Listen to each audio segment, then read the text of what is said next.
Hello and welcome to Board 8 Baseball, here for the first game of this League Division Series between the Sir Chris Chicago Cubs and the San Francisco Underachievers. With me today, my co-commentator, War. Thanks for being here, War. Oh, it's a pleasure to watch two terrible teams play baseball. Yes, as we enter this game, we have the Cubs, 7-9 regular season record, although they won both their play-in games to bring them back to 500 overall, and against the Underachievers, who ended the season 8-8. Uh, Two teams basically identical on offense and pitching if we ignore the play-in games because I don't have the stats for those as easily on hand. Pretty much identical runs scored, runs allowed, and run differential. Nichiro looks at a strike. 1-1.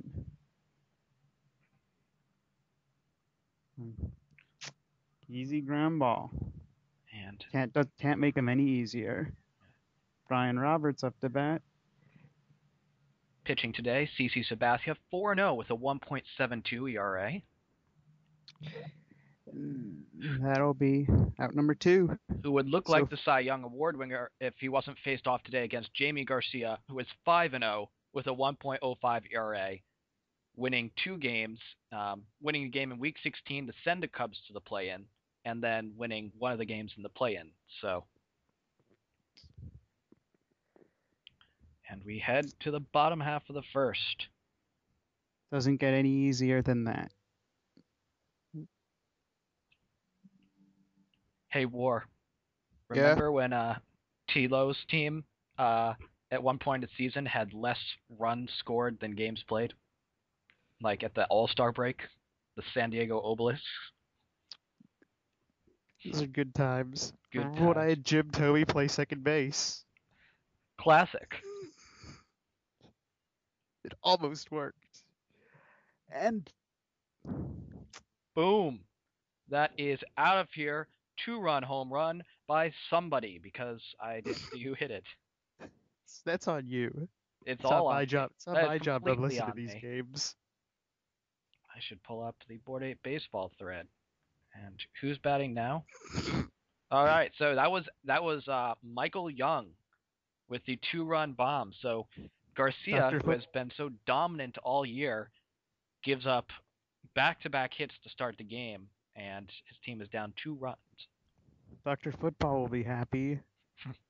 He will live through Michael Young. His Yeah, this team has too many Rangers players on it. It's doomed to failure. Pablo Sandoval, one of the more dangerous players this season. Yes. And of course he's out. There comes Josh Willingham, another Yeah, power hitter. yeah. Another power hitter is at 0 at bats coming into this game. And he tried to kill Jamie Garcia with a fastball.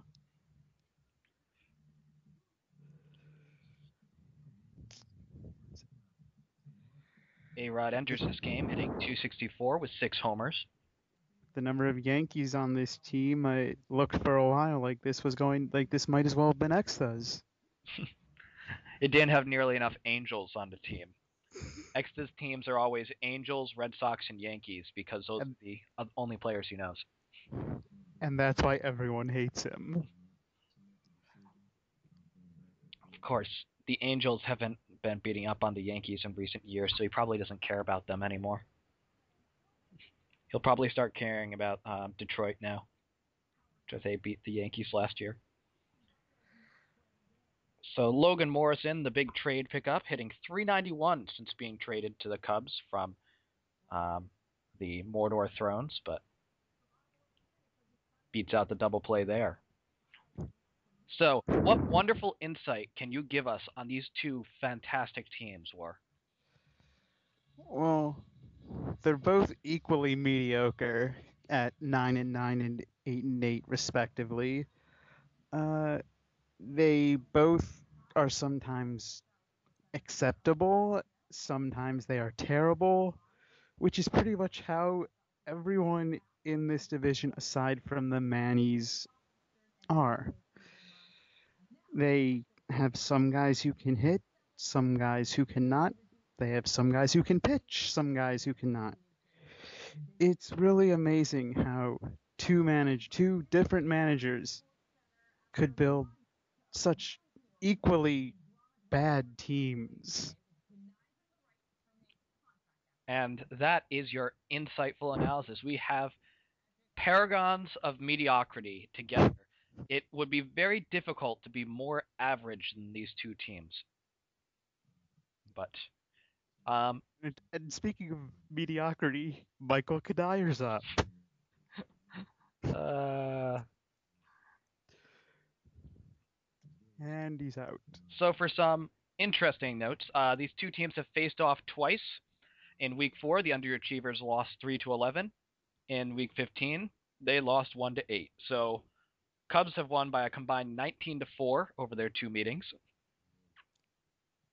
And here's where it gets interesting. So the underachievers are sucked in interleague, going 2-4. They're 6-4 against league opponents, but they're 0-2 against the only league opponent they're facing in this game. That's all that matters. So against non-Cubs opponents in their division, they are 6-2.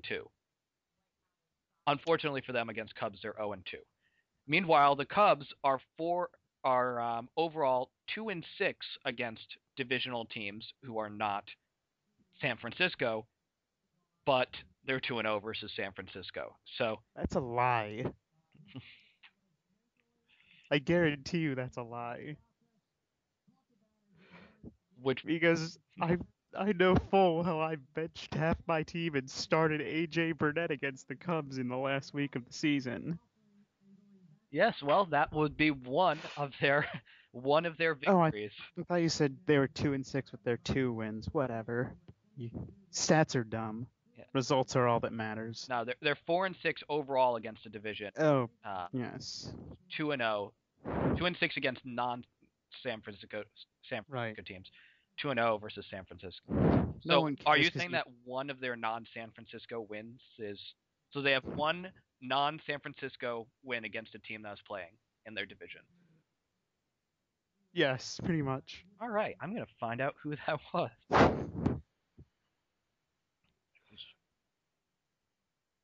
It was they beat the Weasels once 3-0 behind in Jamie Garcia's first start. Ah, yes, the Wonder Weasels.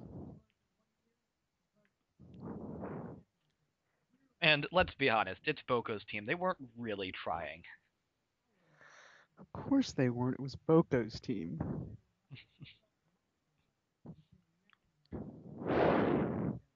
So, oof, goes down looking Tulowitzki on second. So, now we have Howard Kendrick. What? Who is hitting 303 on this season. Is that Howie Kendrick's twin brother? Yes, it is. I seem to recall him. Was he on my championship team? I think had Howie Kendrick. Probably. And Sean Figgins. Jode Figgins. Sean. Andrew McCutcheon, who had stats to mention, but they're not going to get mentioned now. Because Michael Young, though, he's got now as many homers in this game as he did in the regular season. And more than Miguel Cabrera. It's funny because Miguel Cabrera sucked.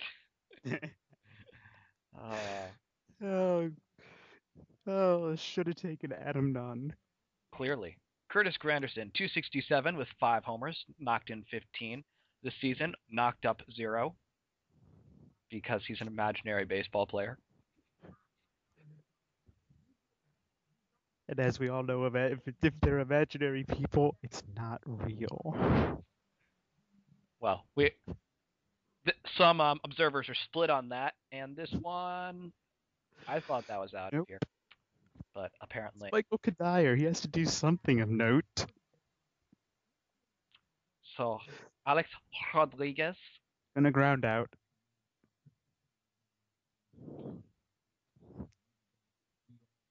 On a 1-2 count. What time are you at on the video?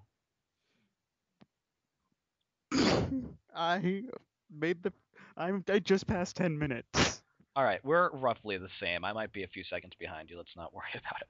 Oh no, I was making predictions. Oh, okay. Well, no, the 1-2 count was a second early for me, I think, but either way. So we have batters No, going I'm against not pitchers cheating, I now. swear. The final score is definitely going to be like 8-6 Cubs. Yes, we see Jaime Garcia Against Joey Votto. and Garcia having one of the worst games of his Board 8 baseball season 5 career. He's not a winner. Should have picked Jack Morris. Yes, Garcia, no shot at the Hall of Fame now. He chokes in the playoffs. Oh yeah. So I forget, was Votto any good this year? Yes, Votto was good this year. 269, 9 homers, knocked in 22. But he will not knock in any here. Not quite. He was close. Pablo, 381 hitter. One of a guy I was hoping I was going to be able to add to my team as a late round steal, but alas. Yeah. I remember that the Barrists wanted to get Pablo Sandoval. Instead, they got Aramis Ramirez, who hit Hey, 154. Ram. Remember when, there were Ramirez players who could hit? 'Cause, Hey, hey, in Board 8 Baseball 6, Manny's Manny's coming coming out back. of retirement. God, there and it is unclear in Board 8 Baseball 6 what the drug policy is going to be. So All of them. mandatory. Luke Scott at bat now. Hit 313 with no power all season.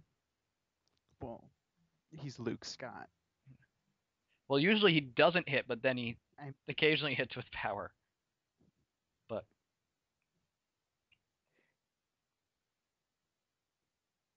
C++ Yeah, Sabathia whoa, with the walk. that's Carlos new. Ruiz, the second best catcher in baseball, with a 589 OPS. Is Napoli really that much better than everyone else? Well, that's Lefty in Board 8 chat was telling us all how Carlos Ruiz was the second best catcher in baseball after 2010. You mean Lefty was wrong? I know, it's Yes. baffling to some of us. Baffling. Troy Tulowitzki hitting 286 with a homer since coming to the Cubs from the Mordor Thrones. He does not have the 500 on base percentage that he had last year when the Cubs decided that they didn't want him to have that on base percentage and moved him out of the leadoff spot, which went wonderfully for them in. Hey, Mr. Mediocre. The master of mediocrity. He got like a huge contract this year. Why? Because people are stupid. Buster Posey. I just think of Buster Posey as Arrested Development. I think that Giants games would be far more interesting if he were a Bluth. Ryan the Riot at bat, who also has 0 at bats on the season. In fact, nobody outside of the original starting 9 of San Francisco got an at bat. They had the same starting 9 all year until the playoffs. Should have done what I did and threw away random games to see if Shane Victorino could hit. What was the answer? No. The answer was, well, I put Beltran back in center field, so I think that's your answer.